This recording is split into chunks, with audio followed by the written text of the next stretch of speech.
అందరికీ నమస్కారం. హసుధీర ఛానల్‌కి స్వాగతం. ముందుగా అందరికీ విశ్వావసు నామ సంవత్సర ఉగాది శుభాకాంక్షలు. ఈ నూతన సంవత్సరం మీకు అందరికీ అన్ని విధాలా మంచి జరగాలని ఆ భగవంతుని మనసారా కోరుకుంటూ మేము మా ఉగాదిని ఎలా సెలబ్రేట్ చేసుకున్నామో ఒకసారి చూపిస్తాను రండి. పండుగ అంటేనే ముగ్గులు, పూలు, పూజలు, పిండి వంటలు, సంతోషం, ఆనందం. మరి నేను మా ఇంటి గడప లక్ష్మికి ఇలా ముగ్గు వేసి ఆహ్వానించాను. ఇలా ముగ్గులు వేయడం వల్ల ఇంట్లో ఒక పాజిటివ్ ఎనర్జీ మనకి స్ప్రెడ్ అవుతుందండి. ఇంట్లో ఏమన్నా నెగిటివ్ ఎనర్జీ ఉన్నా కూడా అది వెళ్ళిపోతుంది. ముగ్గు వేసిన తర్వాత ఇలా పసుపు, కుంకుమ, పూలతో అలంకరించుకుంటే ఇంకా అందంగా ఉంటుందండి. నేను ముందుగానే దేవుడికి సంబంధించినటువన్నీ పూజకి సంబంధించిన పూలు, పండ్లు, దేవుడి వస్తువులు కావాల్సినవి, పూజకు కావాల్సిన సామాగ్రి అన్నీ ముందుగానే తెచ్చి పెట్టుకుంటానండి. అది నాకు అలవాటు. ఇంకా దేవుడి సామాన్ అంతా నేను ముందుగానే క్లీన్ చేసి పెట్టుకున్నాను. పూజకి ముందు కూర్చొని అన్నీ వెతుక్కుంటూ హడావిడి లేకుండా ఉంటుందని నేను అన్నీ ముందుగానే ఒక దగ్గర పెట్టుకుంటానండి. ఉగాది అంటేనే షడ్రుచుల కలయిక. మరి ఆ షడ్రుచులు ఏమిటో తెలుసుకుందాం రండి. బెల్లం ఆనందానికి సంకేతం, వేప పువ్వు చేదు జ్ఞాపకాలు, ఉప్పు జీవితంలో ఉత్సాహానికి సంకేతం, చింతపండు నేర్పుగా వ్యవహరించే తీరు, కారం సహనం కోల్పోయే పరిస్థితులు, పచ్చి మామిడి కొత్త సవాళ్ల ఎదుర్కోలు.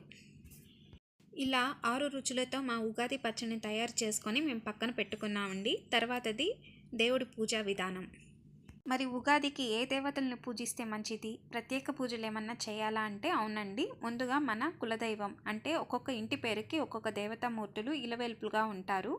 వారి వారి ఆచారాలను బట్టి వారిని పూజిస్తూ ఉంటారు. కొందరేమో కొత్త వస్త్రాలు, బంగారు లేదా వెండి ఆభరణాలను సమర్పిస్తుంటారు. మరి కొందరు జాతర, ఊరేగింపులు లాంటివి చేస్తూ ఉంటారు. వారితో పాటు లక్ష్మీ, గణపతి, సరస్వతి ఉన్న ఫోటోలకి ఇలా మల్లెపూలతో మాల కట్టి ఫోటోకి అలంకరించమని చెప్పని తెలిసిన ఒక పంతులు గారు చెప్పారండి. ఆ గణనాథుడు ఎటువంటి ఆటంకాలు లేకుండా చేస్తాడు. ఇంకా ఆ శ్రీలక్ష్మి మన ఇంటే నిలవాలని కోరుకుంటూ ఇంకా ఆ సరస్వతీదేవి కటాక్షం కలగాలని మనస్ఫూర్తిగా కోరుకుంటున్నానండి. ఇంకా మన ఛానల్ని సబ్స్క్రైబ్ చేయని వాళ్ళు ప్లీజ్ సబ్స్క్రైబ్ చేయండి. ఈ వీడియోకి ఒక లైక్ అండ్ షేర్ చేయండి.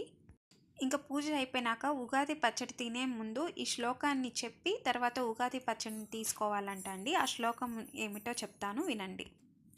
శతాయుర్వజ్రదేహాయ సర్వసంపత్కరాయ చ సర్వారిష్ట వినాశాయ నింబకం దళభక్షణం. ఇలా ఈ శ్లోకాన్ని పఠించి తర్వాత మనం చేసుకున్న ఉగాది పచ్చడిని తీసుకోవాలి. ఇక మా పూజ అయిపోయిందండి. ఒక 5-10 నిమిషాలు ఆగి మేము చేసుకున్న ప్రసాదాలు అవే పిండి వంటలన్నీ తీసుకొని మా పంచాంగం ఎలా ఉందో చూద్దామని ఓపెన్ చేసి చూసామండి.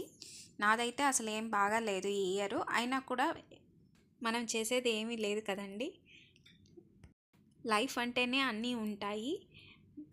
మరోసారి మీ అందరికీ ఉగాది శుభాకాంక్షలు. అందరికీ శుభాకాంక్షలు. Thank you. ఇంకా ఈ వీడియో నచ్చితే ఒక లైక్, షేర్ అండ్ సబ్స్క్రైబ్ చేయండి.